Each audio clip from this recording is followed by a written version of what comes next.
Hello, my name is Rebecca Schneider. I'm coming to you today from Brown University, where I am a professor in the Department of Modern Culture and Media, and I'll be sharing with you today a talk titled Withness, Walking with Rosenbach Together Apart. I'd like to start with a land acknowledgement. I am coming to you from Providence. You may be somewhere very far away in the world, but I am coming to you from this place, and it is important to acknowledge this place that supports me, that is the ground upon which I am making this presentation.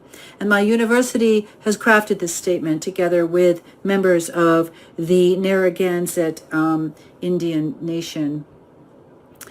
Brown University is located in Providence, Rhode Island, on lands that are within the ancestral homelands of the Narragansett Indian tribe.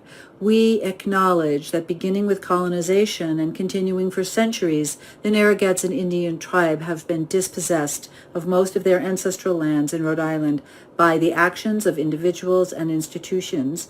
We acknowledge our responsibility to understand and respond to these actions. The Narragansett Indian tribe, whose ancestors stewarded these lands with great care, continues as a sovereign nation today. We commit to working together to honor our past and build our future with truth. I am happy to give this acknowledgement. I also want to make clear that acknowledgement is only a first step among many, many steps. This talk is in part about stepping, actually, about walking with. I just want to say that I am honored to be working with people who are committed to making a more livable world for us all. So with that having been said, I'd like to share with you a quote that is particularly important to this talk. It's from the physicist and feminist materialist and trans scholar Karen Barad. Entitlements are not unities. They do not erase differences. On the contrary, entanglings entail differentiatings. Differentiatings entail entanglings. One move, cutting together apart. As you read this or look at the screen and take the words in, I want to say that I'm going to be sharing a video by an artist named Ulrike Rosenbach, who is a German artist. I'm going to be thinking for the majority of this talk about a singular work called Project Kinnem, that work, Project Kinnem, Der innere Widerstand sind meine Füße, which means in English, Project Kinnem, the inner resistance are my feet. That video is 33 minutes and 20 seconds long, and I can't show it all to you here, or we wouldn't have the time for the lecture. So I encourage you to find a way to view it in entirety. I know there are versions of it on Vimeo, but hopefully you can also have access to it, to sit and be with it in its fullness without what's going to happen here, which is we're going to watch a little bit of it, but then I'm going to kind of talk about it, over it, with it, and through it. So I encourage you to see the whole thing in a sitting. I'm also going to talk about it. I'm going to just show it before I say too much, because this talk is also about how I encountered the piece without knowing very much about it, and my kind of not confusion with it exactly, but a sort of vertigo that set in as I was watching it, which made me wonder, what is this? What is this thing from 1974? And because I hadn't read, I purposefully didn't read a lot of material on it beforehand. I wanted to encounter it. I'm going to ask you to do the same. I'm going to now show some of it, and please kind of think about your access to it, and perhaps what it makes you what it makes you think about.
I had turned down the volume and stopped the video. I'm going to start it again with the volume down, and hopefully you will allow me to speak over it as it plays in the background.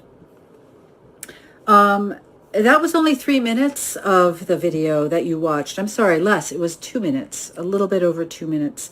And I wonder if you had any of the same kinds of sensations that I did, as to try, a kind of disorientation, wanting to find like what was going on with this body. I did know, as I came to the video, that this is the artist herself. This was Ulrike Rosenbach, and I knew it was 1974. But as the video was playing and I tried to figure out what she was doing, were they sit-ups she was doing? What was happening? I became actually just interested in the very sense of vertigo itself as a sort of aesthetic kind of product of this work, and what it might mean to think about that vertigo. The question of when and where this piece of artwork takes place became kind of pronounced for me. I began to feel as though it was 1974/2023, where I was at the moment watching it, when I first watched it in May of 2023, because I began to feel that some of the vertiginousness of it, some of the queasiness that was produced by it, meant that the video was taking place as much in my body as it was kind of on the screen, that there was a not so much a kind of screenal visual medium happening as a haptic cross-spatial, cross-temporal vertigo happening. Certainly this could have been for a number of reasons, but the fact that there wasn't a clearly legible scene, the sceneness, S-C-E-N-E, right? Of something given to be seen and read, or given to be seen and understood, had kind of come undone in the vertigo of this image. And any confident access to this body is denied. This body, as a whole body, it is not clear. It's much more a kind of fractured and fractious body. It is fractal or diffractive in its entangling repetitiveness. Simultaneously, it is partial. These are just body parts we see, and excessive, partial and excessive, a kind of paradox there. Body parts are both obvious and unfamiliar. They loom large and then they recede. They loom large and then they recede. They're massive and yet fragmented. Each detail appears metonymic of the next as various component bits come together and swing apart. At regular intervals, there is a head, possibly breasts, maybe a crotch, sometimes, not always, an arm, a thigh, all fragments that resolutely exceed the screenal frame, and basically refusing to give me any habitual means to access. So the image doesn't offer itself to me for consumption, or it's not given to me to instrumentalize, as in something like pornography, to instrumentalize it. There's more of a sense of, ultimately, as I slowly figure out that the figure is walking, there is a sense of walking with, but it's a withness without instrumentalizable purpose, right? A withness without an aim or a goal that is given as obvious to me. So there's a refusal of the normative or habitual means of consumption here, which I think is part of the feminist aesthetic. I seem to be looking at body parts horizontally, and it is movement rather than any fiction of a singular moving agent or a sovereign body, right? It is the movement that strikes my senses. I am alongside or with rather than before or otherwise strictly frontal to the image. In fact, the vantage point of my access to Rosenbach's body is submerged, and I invite you all to think about Macarena Gomez Barris's book, The Extractive Zone, that thinks about the submerged perspective as a decolonial, in fact, aesthetic. It is from below that and if at one point, I remember when I was first seeing this film, I sort of tilted my head to the side, like trying to figure out what was going on. It didn't necessarily help. Eventually, obviously, with the image for long enough, I gather that I am looking up to a torso and further to a chin, the curve of a crotch, the mons Venus re-rising like the dark face of a new moon continually. A left thigh seems to brush past at a speed of a human step, reaching forth and then pulling back, even as another leg seems oddly anchored, as if it never moves. This kind of bobbing that we see here is just not usually the way that we access or think about something like walking. So it is distinctly other to normal, right? It's both other than normal, and there's something very banal about it. It's both very normal and very not normal at the same time. We are seeing the artist as if we are moving beneath and in tandem with the oceanic magnitude of her flesh. For a while, I spent time early on being concerned about where exactly the camera is strapped, but eventually I just give up. You have to kind of give up and give in, and be with what Jose Munoz might call a kind of sensuous contemplation in the space of the image. So I do verify after the fact of viewing. I look up the materials on her and on this piece, and learn that it is a strap-on camera. Indeed, the camera is affixed to Rosenbach's right thigh. She is walking and walking normally, but the angle of access of the camera generates a completely odd perspective that looks to me like a small waves perspective on a generous hull of a ship.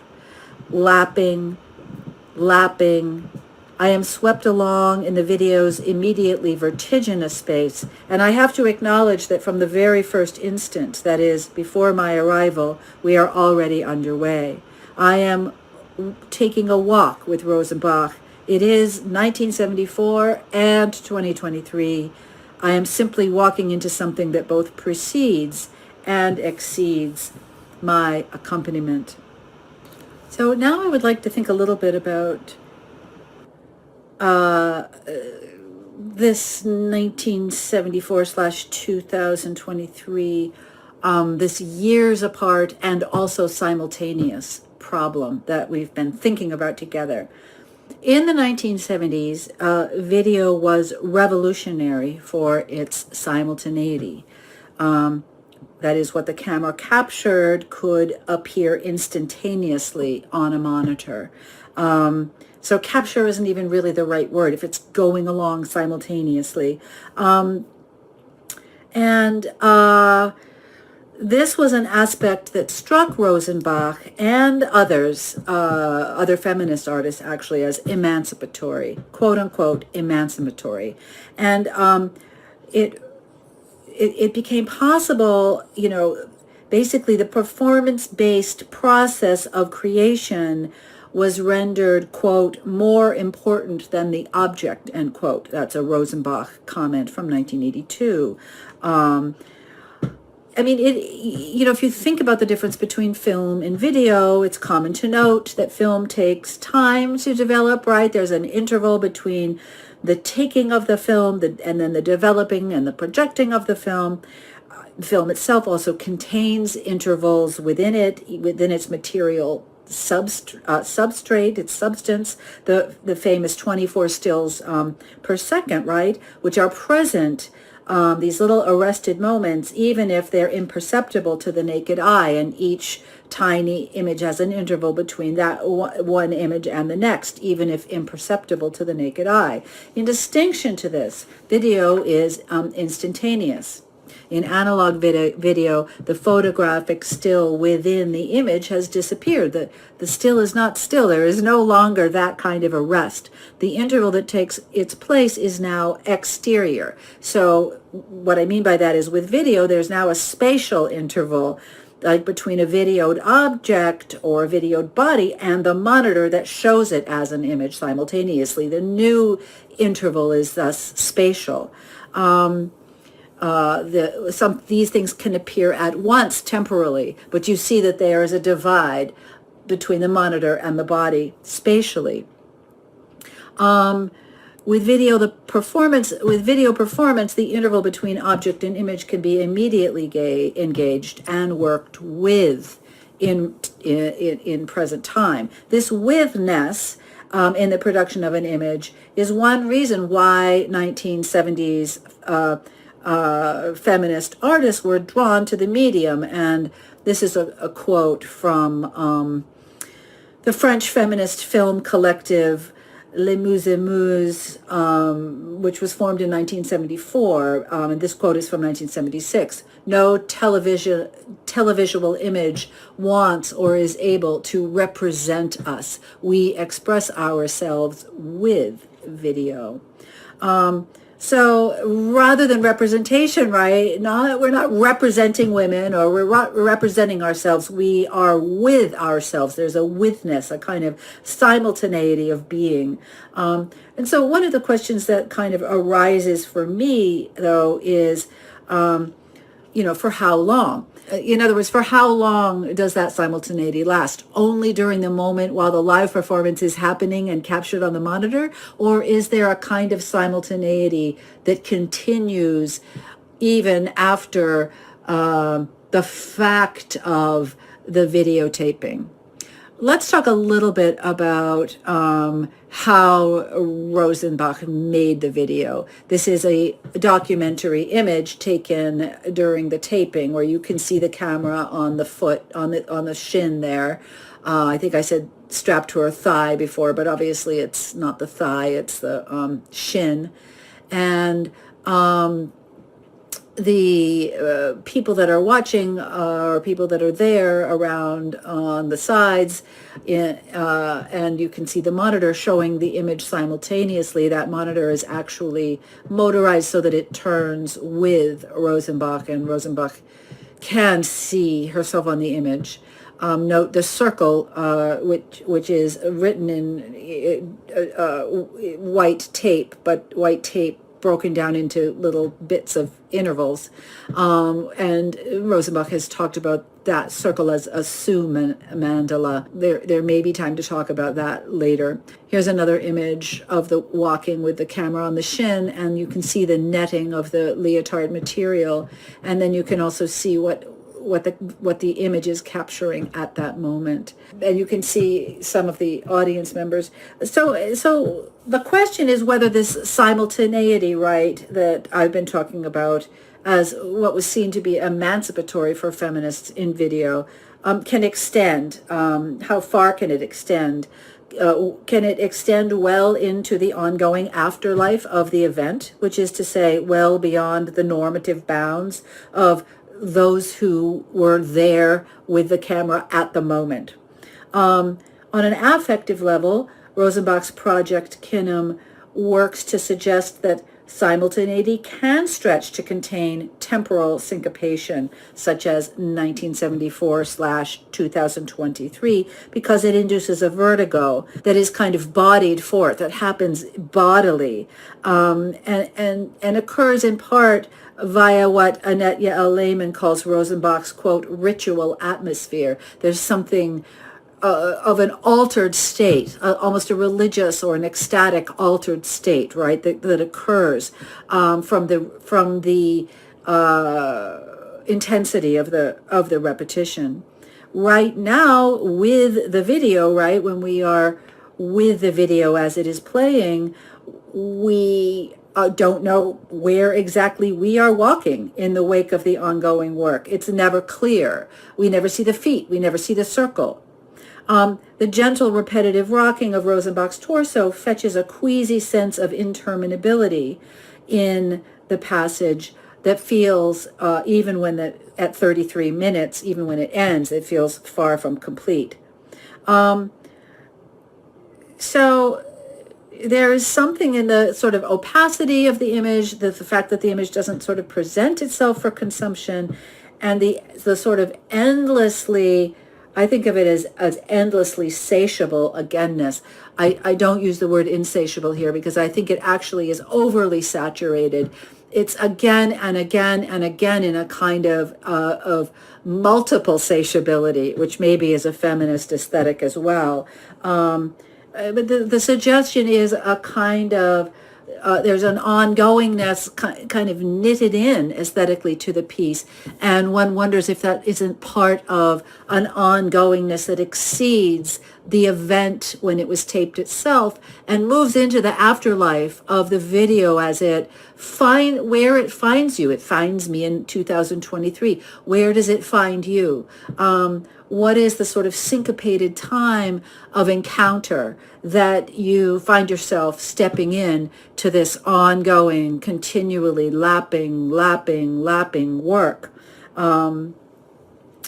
in syncopated time? Because it's so opaque and, not really given to legibility, is that opacity kind of part of the reason that it becomes so sensual. Rhythm would be another reason, right? With that music, that if it is kind of torturous in some ways, and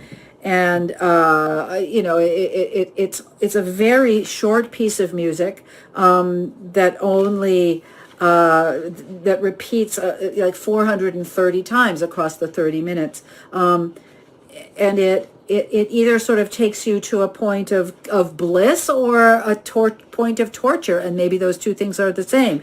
But yeah, it definitely sort of invites, or maybe even Yael Lehman writes about this, forces a kind of submission to its will. One question I have had about it is whether I sort of slowly figure it out about what's happening, about that the artist is walking, slowly figure it out because I can also walk. I mean, do I figure it out in my body because I know walking, because I also walk? This would mean that any kind of legibility takes place not in the image, right? Or not solely in the image, but in my body as I attune to a kind of kinesthesia with it.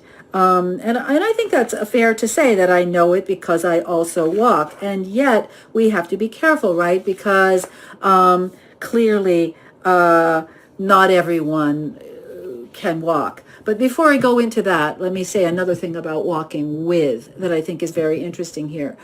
Often when you're walking or your experience of withness with someone who walks and you are walking too, or you are somehow alongside, what happens between the bodies is a kind of co-regulation from your own memory. You can access what it is to walk with someone in this sort of syncopated time where in your peripheral vision you take on the rhythm, you stay together. One of you is not dominating the other one necessarily, although of course that can happen, but that's not generally what happens. You kind of just co-regulate and find a co-rhythm that is a kind of besideness and not necessarily a means of dominating.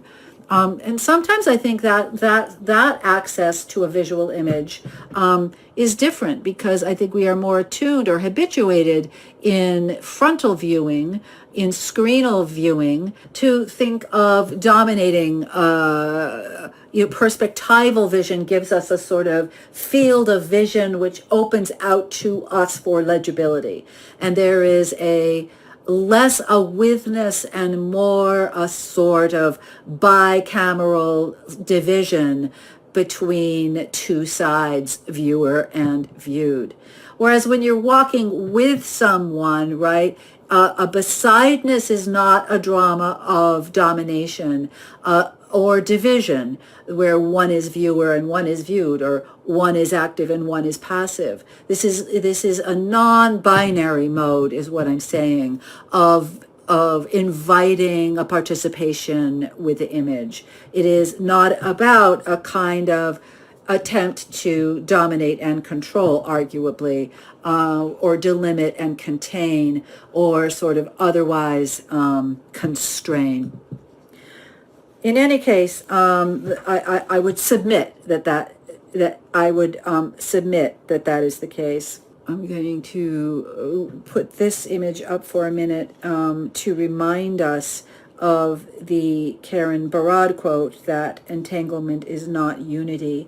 And I think that similarly, when you're walking with someone, you are both together and apart, right? Entanglement is not a unity and not a unity. You are together, but you are also apart. And that also-ness, that besideness, that withness, that amongness is a very different geometry than one that insists upon a kind of domination. All right, so I'm going to now transition to another segment of my paper. I will say before we do that, just ask us to think about the entanglement here, and this image is clear, of technology and flesh. If one of the things I'm suggesting is that the entanglement happens at the level of the image with my flesh involved, it is also the case that this entanglement is made very apparent and literal with the strapping on of the camera. That what Rosenbach has made herself to be is a flesh camera assemblage. And when you are watching a video or a film, or have your phone in hand, you are also a flesh technology assemblage. The way an image, the light of an image spills across your face, for instance, the liveness of you in relation to the what I call inter-inanimacy of the image. And at this point, I think I'd like to actually spend a brief moment talking about that word, inter-inanimacy, because it's important to my thinking here. If you think about inter-inanimate and inter-inanimacy being something that's going on, you can look at the little in the middle here, to interanimate, to bring two or more things into animation together. But inter-inanimate is also to, bring the animate and the inanimate into correlation. And really, the inter-inanimate and interanimate are what we are as flesh and technology assemblages. Or even just anytime you think about yourself as 97% water, or you think about the materialities that make up our bodies, the multiple chemicalities of biomatter, or the ways that even something like breath moves in and out of our bodies and into each other's bodies, where we kind of commingle and cohabitate. There's something in this in this video work, in this particular piece of art, that I think invites us really to think about that entanglement, even as we concede that entanglements are not unities. They do not erase differences. So with that, I'm going to transition to another section of clear in a moment why we suddenly switched to this piece. I'm going to actually play this and in the background as I talk, and you will see in a moment why. It is Bruce Nauman walking in an exaggerated manner around the perimeter of a square. So I was recently with colleagues I'm going to turn on the volume. You can hear the 16 millimeter film sound. And that's the only sound that happens. Okay. I was recently with colleagues at a conference in Berlin earlier this year, 2023, and I was asked when I gave a version of this talk to please compare Rosenbach's walking video art with the work of her contemporaries, other video artists who either strapped cameras on themselves or walked in a quotidian and or exaggerated manner for or with a camera. So my interlocutor said it seems very imperative to do this, especially the speaker said, regarding Bruce Nauman. So Nauman, for example, made pieces such as this. This is 67, 68, alone in his studio. So this is 7 years before Rosenbach's piece. And there are a series of films that explore this walking in this way, which Andrei Lepecki, the dance scholar, has labeled para-choreographic experiments, that he made some on video and on 16 millimeter film. I tend to agree with Lepecki, who agrees with the scholar Susan Manning, that the who begat who problem is, quote, unbearably Oedipal, and certainly skews to patrimony, such that somebody like Nauman's indebtedness to Meredith Monk, who did the choreography for this piece, and or Yvonne Rainer, the influence of women on male figures is conveniently overlooked, even as the question about trying to slot Rosenbach in to patrimony, Rosenbach is assigned debt where Nauman is not. But the more I thought about it, the more I thought that, yes, I appreciated my colleague's question, which in any case, I think it was more about witnessing than about firstness. I don't think the question was about sort of who did what first, but what happens when we think about what Rosenbach was doing sort of beside or with someone like Nauman. So I think that is definitely a worthy project. And the more I thought about it, the more I thought about kind of responding to this colleague's question might help us understand how Rosenbach is doing something that's the same, in that walking in relationship to or with a camera can be said to be the same, but also very different in that way they are, cut together apart. So let's talk about this. 7 years before Rosenbach's walk, Bruce Nauman walked completely alone in a studio. I think this studio is in San Francisco. He was back and forth between San Francisco and New York. Let's think about this work, which is really one of his most well-known works. Again, walking in an exaggerated manner around the perimeter of a square. In this piece, the camera is fixed. The 16 millimeter camera is fixed. The work was later transferred onto video. You can see, except when he walks out of the frame, his full body. The body, it walks in and out of the frame, but it is complete in a certain sense. And he is erect, and our gaze is perspectival onto him. His body appears before us as an object that the artist is manipulating for the screen without succumbing to feminization, because he pronounces his body as, cis white male bodies could do and can do. He pronounces his body as the presumed, overdetermined, and the kind of casual default body, if you will. This has been written about by Michael Meisel, who wrote that quote, because Nauman's appeal to the body as a substance does not stake out a position as feminine. It is subsequently read as ungendered, even when the artist is manipulating his genitalia. I quibble with that claim somewhat, but I think Meisel is correct that the male body as the default human body is kind of relied upon here in some senses. And this is very interesting when Meredith Monk's choreography even asks him that the exaggeratedness, right, is the swinging hips. So swinging hips being a signature of feminine walking, supposedly, is here marked as exaggeration from a norm. So it already is also underscoring the defaultness given that. But indeed, Lepecki titles his chapter in his book, Exhausting Dance, Performance and the Politics of Movement, his chapter that is about Naumann is titled, and I think this is a really good title, quote, Masculinity, Solipsism, Choreography, end quote. So the question of gender that goes on, between these two pieces is interesting to contemplate, and I invite you to do it, for yourselves. There's no right answer or wrong answer.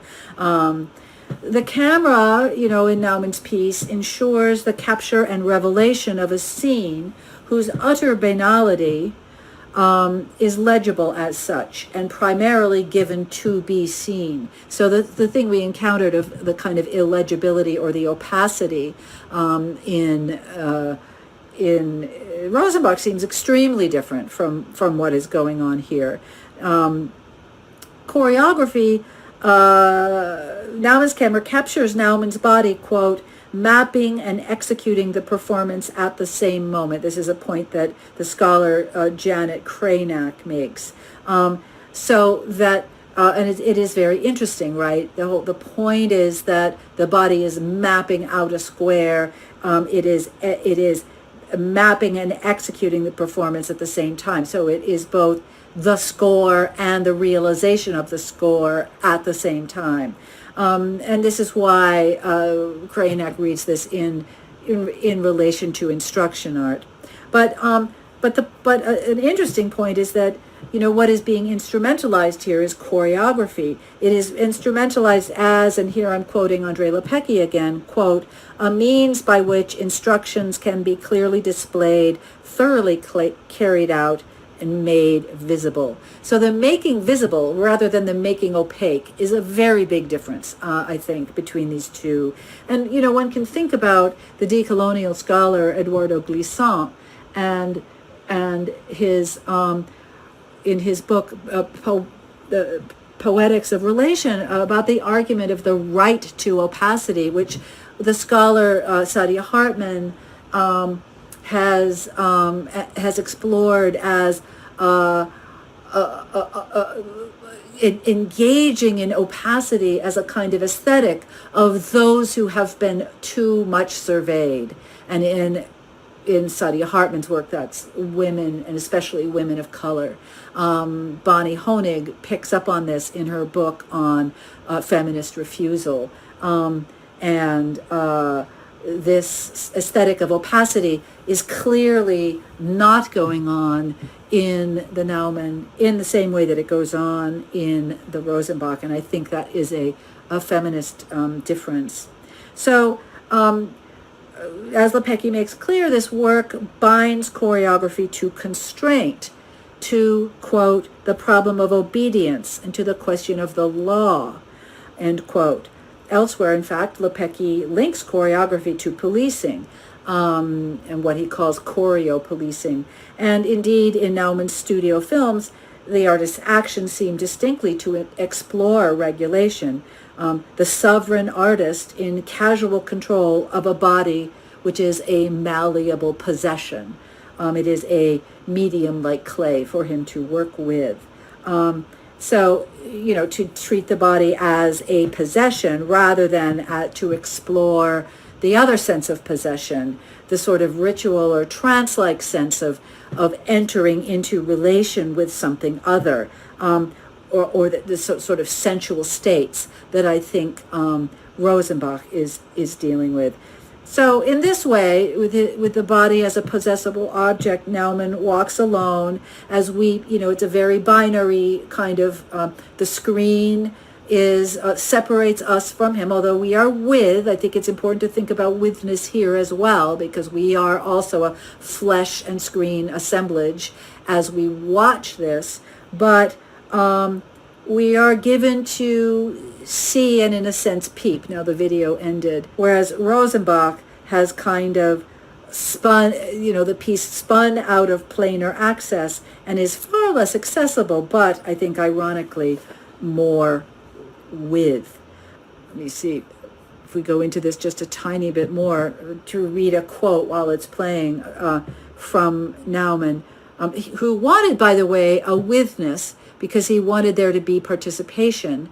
And actually what I want to do now is not look more at this video, but to go to another piece that we also could use to compare, which is one of the walking pieces, which is called Performance Corridor, and this one in which a very narrow corridor was built by Bruce Naumann to walk within, and there are two monitors at the end, one of which shows you, the walker, as you enter it, and the other which remains blank. And the participant is now doing the walking. The audience member is doing the walking. What Naumann wrote about this was, again, kind of about control. Here you see someone who's walking in the installation, stooping down to look at herself on the video. But Naumann wrote, and this is a piece in 1970, although this is not a video from 1970, quote, "I have tried to make the situation sufficiently limiting so that spectators can't display themselves very easily. It's another way of limiting the situation so that someone else can be a performer, but he can do only what I want him to do," end quote.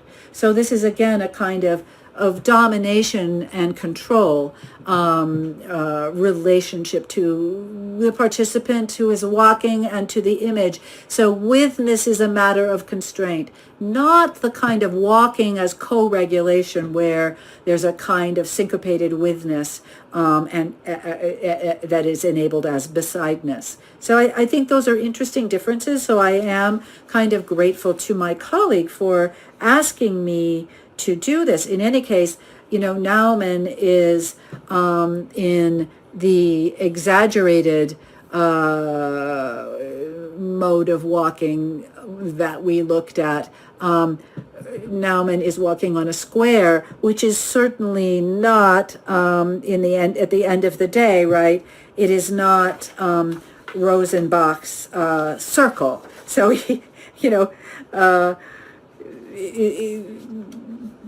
Rosenbach's circle, and let's go to the PowerPoint for a moment. Here's the one where we can see the circle. So she is walking on a circle, and he is walking on a square. I don't know, need we say more perhaps? But let's also remember that Rosenbach's circle is also not Rosenbach's circle, in that Rosenbach has talked about this as a Sioux mandala, a Native American mandala. So what I'd like to do now is talk about that, because it's problematic. It's hard not to see Rosenbach's walking on the Sioux mandala as an example of mid 20th century Euro-appropriative primitivism, right? An appropriation of the lifeways of colonized others without their consent or means to reparations. So this is a taking of the mandala, in a sense, without request, without asking. I mean, even if we can be sensitive to the fact that the anti-patriarchal force in Rosenbach's work, and it is in a lot of her works, which are many of them even more explicitly feminist than this one that we have been looking at, even if we can be sensitive to the fact that the anti-patriarchal force in Rosenbach's work can be linked to the broader capital colonial dynamics, and in this, I encourage everyone to read the work of Silvia Federici. Even if we can acknowledge that, the presumption that a universalized womanhood might be undergoing evenly distributed oppression, like that all women are equally oppressed, is problematic. It's certainly part of the general myopia of mid-century white feminism. The Sioux mandala may seem to gesture to the medicine wheel or sacred hoop of the Lakota, Dakota, and Nakota people, but it refers most directly to Rosenbach's desire for otherwise ways of being. And I think it is important to think about that. Others of her work actually are also kind of have cultural appropriation underway. I want to actually look at one other piece, although we could pick several of her other works to think about it with. The piece that I want to share with you a little bit right now is Rosenbach's Frauenkultur Kontaktversuch, or Woman Culture Seeking Contact, from 1977, a few years after this project Kinnem, in which Rosenbach used images of women from around the world, and I'm going to show you that video now. It shares some properties with the video of with Project Kinnem. Let me turn the sound up so you can hear that a little bit.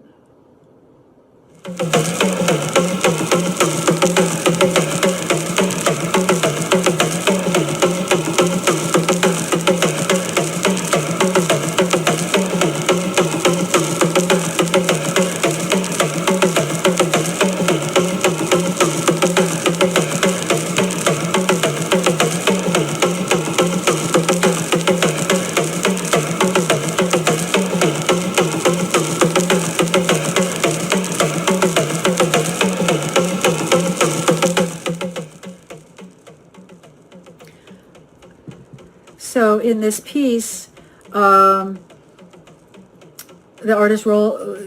artist is rolling around on a floor while videotaping a line of images in this work, Frauenkultur Kontaktversuch, or Woman Culture Seeking Contact.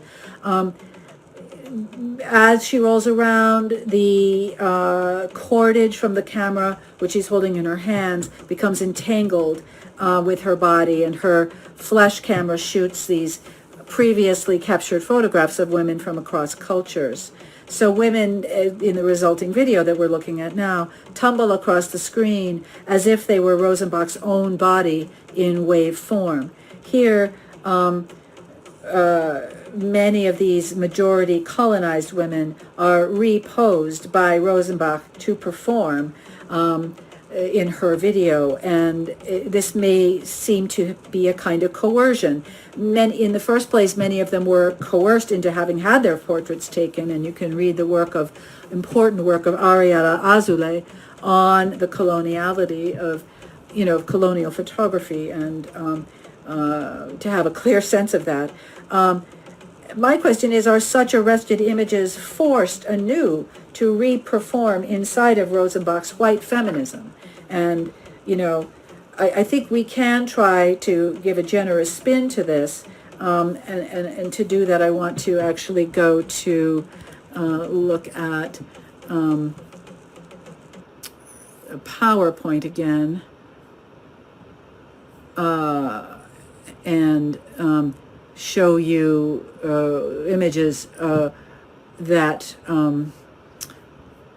here we see Rosenbach making this piece, rolling around on the floor, and in attempt to contact women through their images, and her images, resulting images, turning and twisting and circling and spinning, going around in a circle like the Sioux mandala that we saw in her previous piece.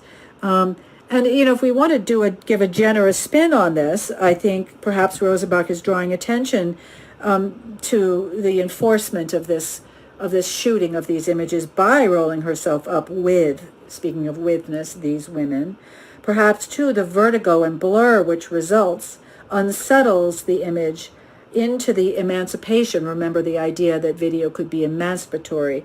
Into the emancipation that Rosenbach sought through the medium of video, such as many of the images like blur in the process, right, or sort of given back to a kind of opacity.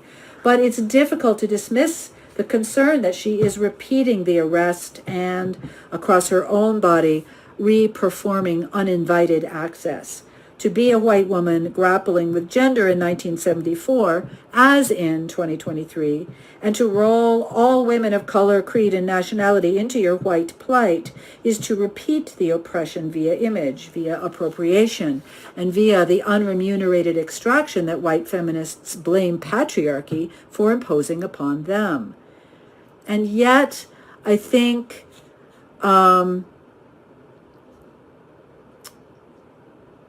it's too simple for us from 2023 to just try to dismiss Rosenbach's myopic whiteness as belonging only to a previous generation of white feminists. Like if we say we don't do that now or we know better now, those of us who are white, I think that's problematic.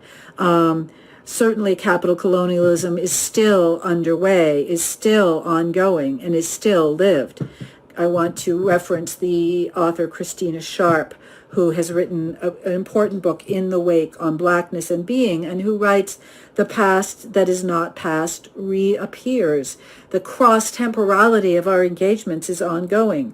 Bearing witness and acknowledging withness is essential as a means to act with responsibility to relations of racialization and dispossession that are far from over." So how then do I ethically accompany Rosenbach in this Rosenbach and her spinning in this re-eruptive past? I think about this as I watch the video again of Kinnem, Project Kinnem. And so as I conclude, let's go back to that and just let that play a little bit in the background. Yes, so stepping in again. I don't want to just dismiss Rosenbach, her work on connecting across women globally. I think about the problems of that as I watch Project Kinnem in my office on the campus at Brown University. As a white American of European descent, I am writing these words on this land as well. Brown University stands on the unceded Narragansett, Nipmuc, Wampanoag land. I walk this indigenous land every day, step by step, to and from my place of employment. There is a triumphal arch on my campus, for example, and a giant statue of Marcus Aurelius, but there is no statue to the indigenous people for whom this land is still home. Ongoing ancestral heritage, undergoing ongoing occupation, I am walking every day atop appropriated indigenous heritage. So I can't necessarily critique in any simplistic way the fact that Ulrike Rosenbach is walking on indigenous heritage, as I too am to this day. The scholar Kim Tallbear, who is an enrolled Sisseton Wahapiton Oyate descended from Cheyenne and Arapaho tribes, has a piece of writing that has been helpful to me called Standing With, Speaking as Faith, a Feminist Indigenous Approach to Inquiry, which addresses withness as a means to resist the drama of domination and unsettle the means to knowledge that crossed the Atlantic as European women and men practicing conquest. Withness and witness are both essential. Unlearning habits of colonial dispossession and stopping frontierist development ideology from moving forward. Remember, this is not a forward frontierist view we have here while we lie on our backs. Can be animated by the circle, can be animated by opacity, by syncopation, by listening across difference as guest, by standing with, stepping back, and alongside living. I think perhaps because the past is not past, we can always try again, Wiederversuch, right? If stepping out is stepping in, we may have a long way yet to walk. Underway in the syncopated time of the past not past, let us further loosen the grip of patriarchy and unlearn, step by step, the associated capital colonialisms of conquistador subjectivity that continue to net us, arrest us, bind us, and subject us to the constraints of default humanism. Underway, let us remember that entanglements are not unities. Dissensus and consensus can syncopate in and out of step as we articulate interstices for the generative, vertiginous, and proprioceptive opacities of the past, not past, but with. Thank you.